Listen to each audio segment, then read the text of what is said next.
Magandang araw po sa inyo, Sir Misterio, at sa lahat ng nakikinig. Itago niyo na lang po ako sa pangalang Marites, taga Quezon City. Isa akong mananahi at gusto ko lang pong ibahagi ang karanasan naming magpipinsan noong burol ni Papa. Noong 2015, namatay si Papa dahil sa stroke. Maraming tao ang nagpunta kasi kilala siya sa lugar namin bilang mabuting barangay tanod. Ang daming bisita at syempre sobrang abala namin sa pagluluto, pakikipagkwentuhan at paglilinis. Sabi ng mga matatanda, bawal daw magwalis kapag may patay kasi parang tinataboy mo ang kaluluwa. Pero yung pinsan kong si Carlo na hindi talaga naniniwala sa mga pamahiin, nagwalis siya bandang tanghali kasi ang dami daw kalat. Wala naman nangyari nung una. Pero nung gabi, habang nakatapat siya sa mismong kabaong ni Papa, bigla siyang namutka. Nagdilim daw ang paningin. Tapos bigla na lang siyang natumba. Nagtakbuhan ng mga tao. Akala namin inatake siya. Pero nung tinignan ng kapitbahay naming nurse, normal naman daw ang tibok ng puso niya. Para lang siyang nawalan ng malay. Ang mas nakakakilabot, sir, bago siya bumaksak, narinig daw siya ng pinsan ko na si Ate Linda. Bumubulong daw si Carlo na wag po tito. Pagkatapos nun, saka siya nahimatay. Tinawag namin ng isang albularyo kinabukasan at ang sabi niya, hindi pa daw po handa umalis yung kaluluwa ni Papa at nabasusan daw sa pinsan ko na si Carlo dahil siya na mismo ang nagpapaalis sa kaluluwa ni Papa. Hindi ko po talaga yung makakalimutan at tuwing magkikita kaming magpipinsan, palagi pa rin po naming napagkukwentuhan.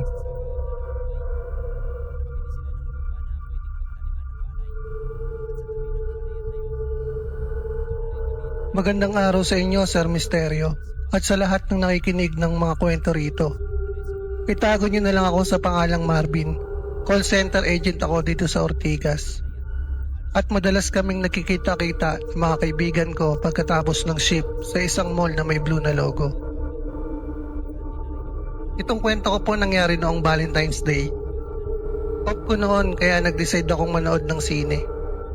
Mag-isa lang kasi may jowa ang mga tropa. Pagkatapos ng pelikula, mga bandang 1 AM, sarado na halos lahat ng tindahan pero bukas pa yung hallway papuntang basement parking. Tahimik na nun at halos wala ng tao. Habang naglalakad ako, ramdam ko na may nakasunod sa likod ko, yung tipong ingay ng sapatos na tumatama sa tiles. Halos kasink ng mga yapak ko. Paglingon ko, wala namang tao. Sabi ko baka echo lang. Pero nung bumilis ako maglakad, bumilis din yung tunog. Pagdating ko sa escalator pababa, tumigil ako. Doon ko siya nakita. Isang babae, mahaba ang buhok, nakaitim at sobrang putla. Nakatingin lang siya sa akin, tapos ngumiti. Ang hindi ko makakalimutan, sir, wala siyang mata, itim lang. Muntik na akong mapaupo sa takot. Dumiretso akong tumakbo pababa at tumawag ako ng guard. Ang sabi ng guard, hindi raw ako ang unang nakakita sa kanya. May mga nagre-reklamo raw sa babaeng yon na nagpapakita sa escalator. Dating employee raw ng mall, tumalon sa rooftop. Hanggang ngayon, tuwing dadaan ako sa mall na yon, iwas na ako sa escalator kapag mag-isa lang ako.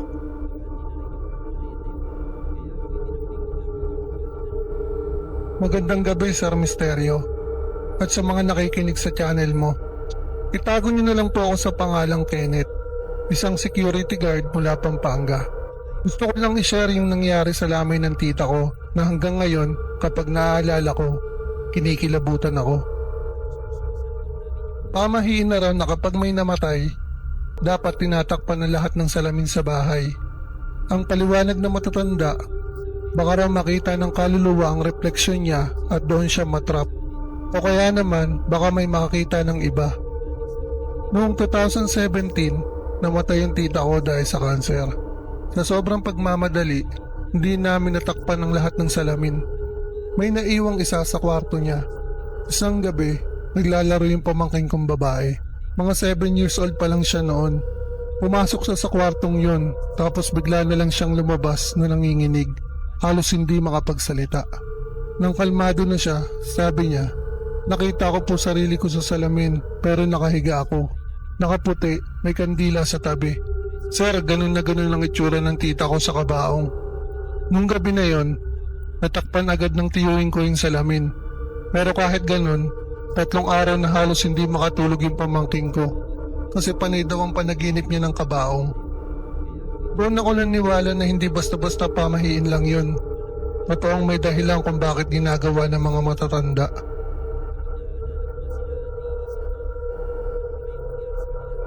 Magandang gabi po, Sir Misterio, at sa mga nakikinig. Ako si Ruth, isang supervisor sa isang butik sa mall na may pulang logo dito sa Cebu. Gabi na yon, Sir. Overtime ako kasi nag-audit ako ng mga stocks namin. Mga bandang 11:30 PM, sarado na ang mall. Kami na lang ng 2 janitor at isang guard ang naroon. Tahimik na yung buong mall at sarado na ang mga tindahan. Ang maririnig mo na lang ay yung ugong ng aircon at ang kaluskos na mga map. Habang nagbibilang ako ng sapatos, may narinig akong mahina, parang humahagikik na tawa ng bata.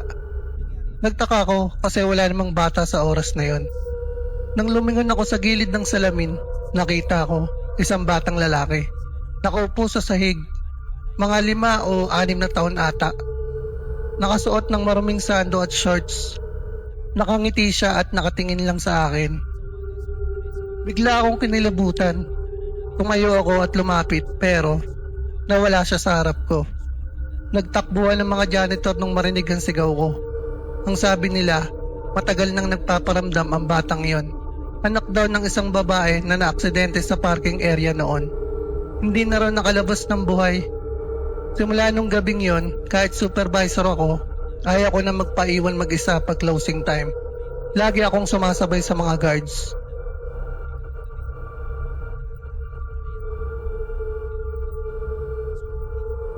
Hello Sir Misterio, itago niyo na lang po ako sa pangalang Alan. Jeepney driver mula Batangas. Isang kakaibang karanasan ang gusto kong ibahagi tungkol sa lamay ng lola ko. Pamahiin daw na kapag may burol, hindi ka dapat naghahatid ng bisita palabas ng bahay.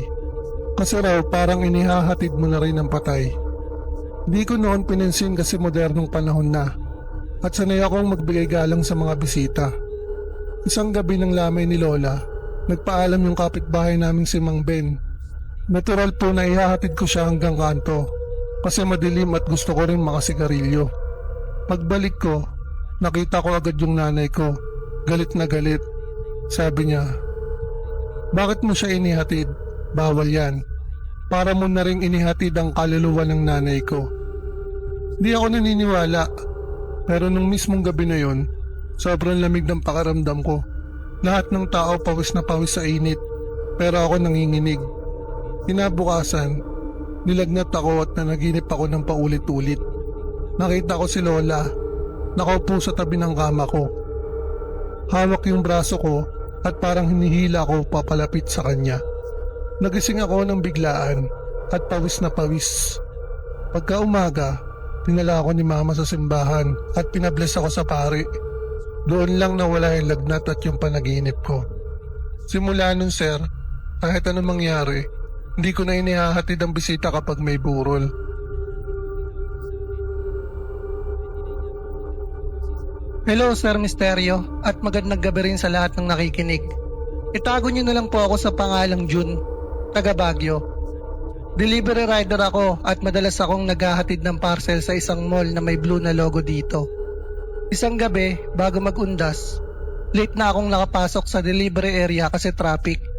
Mga bandang 10:30 PM na ata. Sarado na halos lahat.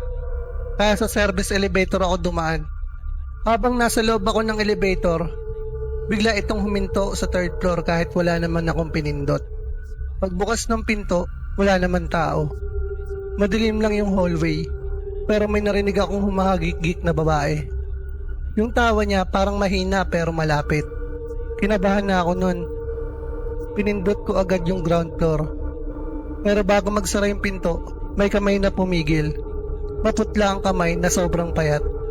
Muntik na akong mapasigaw, pero mabilis ding nagsara ang pinto at bumaba yung elevator. Nang ikinuwento ko sa isang staff, ang sabi nila, may babae raw na nagtatrabaho sa mall dati na kinitil ang sariling buhay sa service elevator. Kaya daw madalas tumitigil mag-isa ang elevator kahit walang pasahero.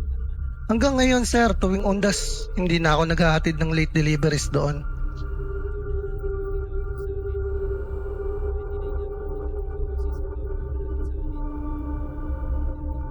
Magandang araw po, Sir Misterio. Itago niyo na lang po ako sa pangalang Jessa, tindera sa palengke mula Laguna. Ito ang kwento ko tungkol sa nadaanan kong lamayan. Sabi ng matatanda, kapag dumadaan ka sa bahay na may patay, dapat magsalita ka ng makikiraan po o magdasal kahit konti. Pero dahil nagmamadali ako pa uwi galing palengke, dire-diretso lang ako. Hindi ako nagsalita, hindi ako nagdasal. Pag uwi ko, nilagnat ako bigla. Hindi basta lagnat lang, sir. Kasi parang bigla akong nanghina na para bang may mabigat na nakapakaw sa dibdib ko. Kinagabihan, panay ang panaginip ko ng kabaong. Nakikita ko raw yung mismo kabaong na nadaanan ko at may kamay na kumakaway sa loob. Nung ikatlong gabi na hindi pa rin ako gumagaling, dinala ako ng nanay ko sa simbahan. Binuhusan ako ng holy water ng pare at pinayuhan ako na kapag may dadaanan akong lamayan, dapat magdasal ako at magbigay galang. Doon lang ako gumaling. At hanggang ngayon sir, kapag may nadadaanan akong burol, kahit gaano ako kabisi, nagdadasal ako o kaya sinasabi ko na makikiraan po.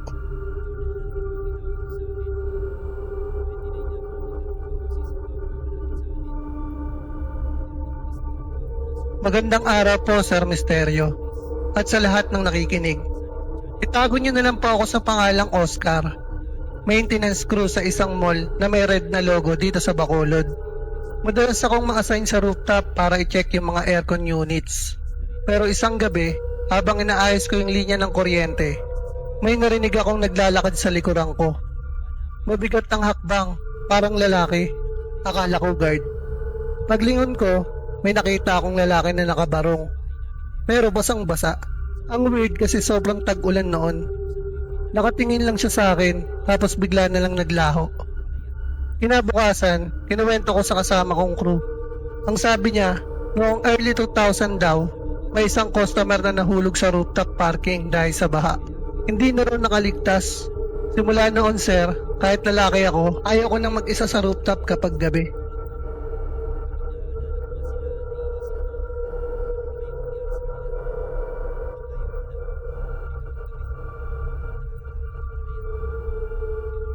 Magandang araw sa inyo, Misterio. Ako po si Rolando, magsasaka mula Iloilo.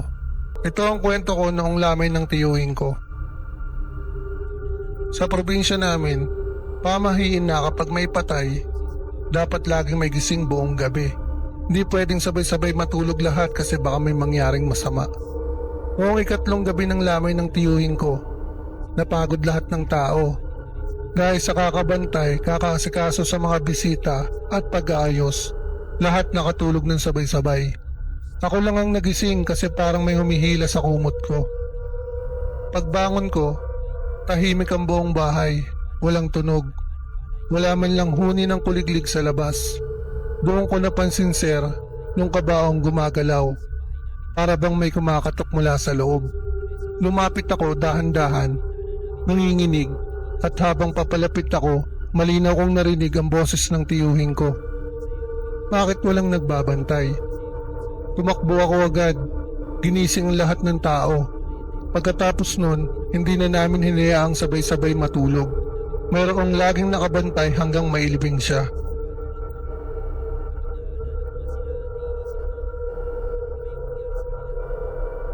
Mapagpalang araw sa inyo Sir Misterio at sa mga nakikinig. Itago niyo na lang po ako sa pangalang Paulo, isang working student. Nagpa-part-time sa food court ng isang mall na may blue na logo dito sa Manila. Closing time yon. Ako yung naka-assign mag-ayos ng dining area. Pagkatapos kong punasan yung mesa, may nakita akong isang matang na lalaki na nakaupo sa isang sulok. Payat, nakabarong, parang pagod na pagod. Nilapitan ko siya at sinabing sarado na, pero hindi siya sumasagot. Pagbalik ko kasama ang guard, wala na siya sa upuan. Sabi ng guard, maraming staff na raw ang nakakita sa kanya. Dating manager daw yun ng food court na biglang inatake at namatay sa mismong mesa na yon. Simula nun sir, kapag closing time, lagi kong iniiwasan ang sulok na yon ng food court. Kahit anong pilit, ramdam mo na parang may nakaupo pa rin doon.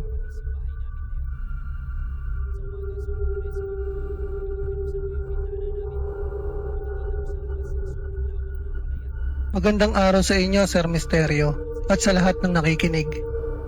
Itago niyo na lang po ako sa pangalang Ramil. Security guard ako dati sa isang mall na may blue na logo dito sa Quezon City. Sir, normal na sa trabaho namin mag-grooving kahit 10 oras ng gabi. Pero isang beses, habang naka-duty ako mga bandang 2 AM, napansin kong bukas yung ilaw sa isang tindahan kahit alam kong nakalak na lahat. Dahan-dahan ako lumapit at sumilip sa salamin. Doon ko nakita na may isang babaeng nakaupo sa fitting area. Nakatalikod, mahaba ang buhok, nakasuot ng puting bestida. Akala ko empleyado na naiwan, kaya nilapitan ko. Pero nung bumakas yung ilaw sa hallway, bigla siyang naglaho. Kinabukasan, ikinuwento ko ito sa kasama kong guard. Ang sabi niya sa akin, ilang beses na rin may nakakita sa babaeng yon. Dati raw may customer na hindi nakalabas nang nagkaroon ng sunog noong late 90s. Doon mismo sa tindahang iyon siya natagpuan. Simula noon sir, tuwing magro-roobing ako sa floor na yon, lagi kong sinisigurong may kasama akong ibang guard.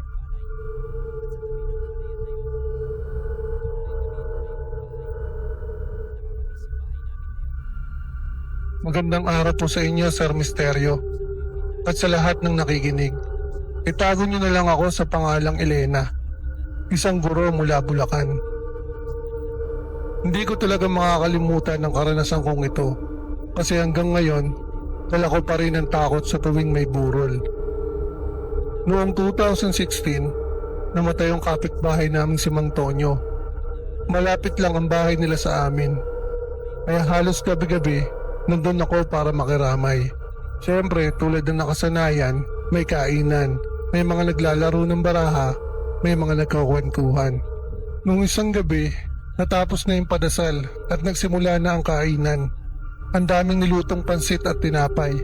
Dahil nagmamadali akong umuwi, hindi ko na nagawang kumain doon. Kaya nagpasya akong magbalot ng pansit at tinapay para makain ko sa bahay. Hindi ko alam na mahigpit pala yung pamahiin na bawal mag-uwi ng pagkain mula sa burol. Pag-uwi ko, ininit ko yung pansit at kumain. Wala naman akong napansin nung una. Pero mga bandang 12:00 ng gabi, bigla akong nagising dahil parang may mabigat na nakaupo sa tiyan ko. Hirap na hirap akong huminga. Pagmulat ko, nakita ko sa paanan ng kama ko, may anino ng matanda. Nakaupo, nakatitig lang sa akin. Sir, hindi ko po maigalaw ang katawan ko. Parang pinipigilan niya akong gumalaw. Pinikit ko ang mga mata ko at nagdasal ng ama namin. Pagdilat ko, wala na yung anino, pero basang-basa ng paros ang buo kong katawan. Kinabukasan, kinuwento ko sa nanay ko. Sabi niya, mali daw ang ginawa ko kasi yung pagkain sa burol ay para lang sa mga nakikiramay doon. Hindi dapat inuuwi kasi parang dinadala mo rin ang kaluluwa ng patay pa uwi. Para makabawi, binalik ko yung natirang pagkain sa lamay at nag-alay ako ng dasal kay Mang Tonyo. Pagkatapos nun, doon lang ako nakatulog ng mahimbing at hindi na ulit yun nangyari. Simula nun, kahit anong sarap pa ng handa, hindi ko na talaga iuwi ang pagkain mula sa burol.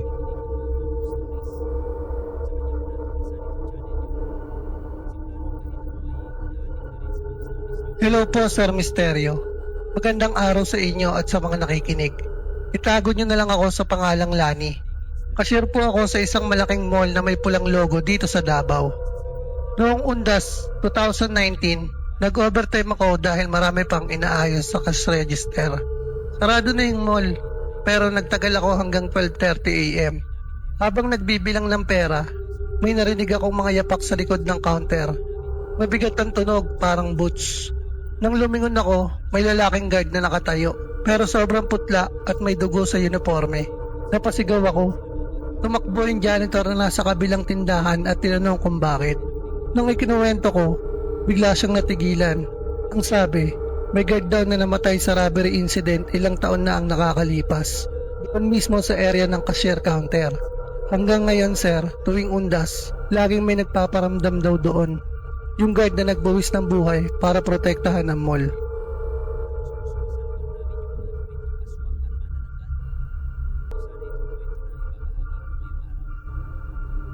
Mapagpalang araw po sa inyo, Sir Misterio, at sa mga nakikinig. Itago niyo na lang po ako sa pangalang Rico, isang call center agent mula sa Quezon City. Medyo kinikilabutan pa rin ako tuwing naaalala ko ito, kasi pakiramdam ko, muntik na talaga akong mapahamak. Nangyari ito noong 2019, kasabay ng burol ng tita ko sa probinsya namin sa Nueva Ecija. Dahil hindi ako madalas nakakauwi, sinulit ko na ang bawat araw ng lamay.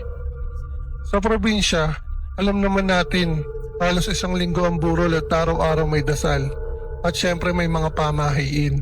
Isa sa mga paulit-ulit na bili ng mga matatanda noon, wag na wag kayong maliligo pagkagaling sa lamay. Lalo na kung hindi pa naililibing ang patay. Delikado yan. Sa totoo lang, hindi ko masyadong pinaniniwalaan noon kasi feeling ko sobrang init, sobrang pawis, at galing pa ako sa biyahe.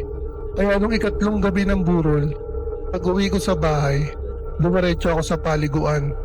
Ang sarap sa pakiramdam, parang nawala lahat ng pagod ko. Pero sir, doon nagsimula ang hindi ko makakalimutan. Habang natutulog ako, bigla akong nagising kasi parang may malamig na kamay na humahaplos sa binti ko. Pagmulat ko, may nakita akong babae sa paanan ng kama ko. Maputla siya, mahaba ang buhok, at nakasuot ng puting damit. Hindi ko makita ang mukha niya kasi nakatungo lang siya. Pero ramdam kong nakatitig siya sa akin. Hindi ako makagalaw. Parang naipit ang buong katawan ko. Habang nakahiga ko, bigla siyang dahang-dahang gumapang paket sa gilid ng kama. Sir, ramdam ko yung malamig na hangin at yung bigat ng katawan niya habang lumalapit sa akin. Na sobrang takot, naisip kong tawagin yung nanay ko na nasa kabilang kwarto. Pero walang lumabas na boses sa bibig ko. Humikit na lang ako at paulit-ulit na nagdasal. Ilang sandali, naramdaman kong biglang gumaan yung paligid. At nung dumilat ako, wala na yung babae. Kinabukasan, ikinawento ko sa nanay ko. Sabi niya, sinabi ko na sa'yo, bawal maligo agad pagkagaling sa lamay. Kasi raw, bukas pa yung pinto ng kaluluwa ng namatay. Kapag naligo ka, para bang inaanyayahan mo silang sumama sa'yo sa bahay. Sir, mula noon, kahit anong init ng panahon, kahit may pawis pa ako, hindi ko na talaga inuulit ang paliligo agad pagkatapos ng burol. Hinihintay ko na lang talaga matapos ang libing bago bumawi.